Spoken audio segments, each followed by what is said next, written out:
ಶಿವಮೊಗ್ಗ ಜಿಲ್ಲೆಯವರು, ನೀವು ಒಂದನ್ನು ಅರ್ಥ ಮಾಡ್ಕೊಳ್ಳಿ, ಅದು ಡೆತ್ ನೋಟ್ ಅಲ್ಲ. ಅದು ನನಗೆ ಆ ಸಾವಿಗೆ ಬೆಲೆ ಕಟ್ಟಕ್ಕಾಗಲ್ಲ, ಅವನ ಜೀವಕ್ಕೆ ಬೆಲೆ ಕಟ್ಟಲ್ಲ. ಅದು ಡೆತ್ ನೋಟ್ ಅಲ್ಲ, ಅದು 187 ಕೋಟಿ ಲೈವ್ ಚೆಕ್. ಅದಿಲ್ಲ, ಡೆತ್ ನೋಟ್ ಇಲ್ಲ ಅಂದ್ರೆ ನಿಮಗೆ ಈ 187 ಕೋಟಿ ಸಿಗ್ತಾನೆ ಇರಲಿಲ್ಲಲ್ಲ. ಅಷ್ಟು 187 ಕೋಟಿ ಚೆಕ್ ಇದ್ದಂಗೆ ಅವನು ಡೆತ್ ನೋಟು.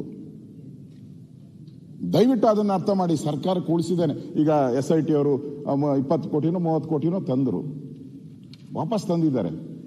ಒಂದಲ್ಲ ಒಂದು ಕಡೆ ತರ್ತಾರೆ, ಇನ್ನೂ ಒಂದಷ್ಟು ದುಡ್ಡು ಬರ್ಬೋದು, ಎಲ್ಲೆಲ್ಲಿ ಹೋಗಿದೆ ಎಲ್ಲ ಬರ್ತತೆ. ಅವನಿಗೆ ಈ ಡೆತ್ ನೋಟು ನೀವು ಇಲ್ಲ ಅಂತ ಹೇಳಿದ್ರೆ ದುಡ್ಡೇ ಇಲ್ಲ. ಅದಕ್ಕೆ ನಾನು ಹೇಳಿದ್ದು ಇದು ಡೆತ್ ನೋಟ್ ಅಲ್ಲ. ನಾನು ಸಾವಿಗೆ ಬೆಲೆ ಕಟ್ಟಕ್ಕಾಗಲ್ಲ ಅಂತ ಹೇಳಿದ್ದೀನಿ. 180 crores ಚೆಕ್ ಇದ್ದಂಗೆ ಇದು. ಸರ್ಕಾರ ಕೂಡಿಸಿದ್ದಾನೆ, ಆ ಪುಣ್ಯನಾದ್ರೂ ಕಟ್ಕೊಳ್ಳಿ ನೀವು ದಯವಿಟ್ಟು. ಸರ್ ಒಂದ್ ನಿಮಿಷ ಸರ್, ಅವರ ಕಾಳಜಿಯನ್ನ ನಾವು ಮೆಚ್ತೀವಿ, ನಿಜವಾಗ್ಲೂ ಬಹಳ ಹೃದಯವಂತರು ಸರ್. ಇದೇ ರೀತಿ ಘಟನೆ ಸಂತೋಷ್ ಪಾಟೀಲ್ ಅಂತ ನನ್ನ ಕ್ಷೇತ್ರದವರು, ಅವರು ಕೂಡ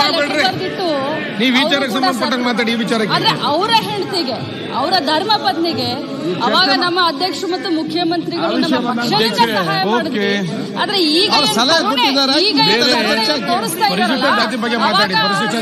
ಪಾಟೀಲ್ ಅವರ ಧರ್ಮ ಪತ್ನಿ ಬಗ್ಗೆ ಮೇಡಮ್ ನಾನು ಹೇಳೋದು ಮುಂದುವರಿಸಿ, ಬೇರೆ ಬೇರೆ ಉದಾಹರಣೆಗಳನ್ನ ಕೊಟ್ಟು ಇದನ್ನ ಸಮರ್ಥಿಸ್ಕೊಳಕ್ ಬರಬೇಡಿ. ನಿಮ್ಗೆ ತಾಪತ್ರ, ನಿಮ್ಗೆ ಅಡ್ವಾನ್ಸ್ ಆಗುತ್ತೆ, ನಿಮ್ಗೆ ಅಡ್ವಾನ್ಸ್ ಆಗುತ್ತೆ. ಇದು ದಲಿತ ವಿಚಾರ, ಇದು ದಲಿತ ವಿರೋಧಿ ಬಿಜೆಪಿ. ಯಾವ್ದನ್ನ ಇದು ಮಾಡ್ಲಿಕ್ಕೆ ಆಗೋದಿಲ್ಲ. ನೀವು ದಲಿತ ವಿರೋಧಿಗಳು ಆಗ್ಬೋದು ಸರ್.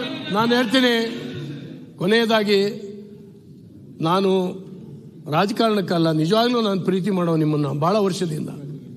ಮೊನ್ನೆ ದಿನ ನಿಮ್ ಸ್ಟೇಟ್ಮೆಂಟ್ ಒಂದು ನನಗೆ ಅತ್ಯಂತ ಸ್ಟೇಟ್ಮೆಂಟ್ ಬಗ್ಗೆ ಮಾತಾಡಿ ಏನ್ ಮಾಡ್ತಿದ್ದೆ, ಮುಂದುವರಿಸಿಕೊಂಡು ಹೋಗಿ ಅಲ್ಲ, ಈ ಸಬ್ಜೆಕ್ಟ್ ಬಗ್ಗೆ ಮಾತಾಡಿ. ನಾವು ಏನು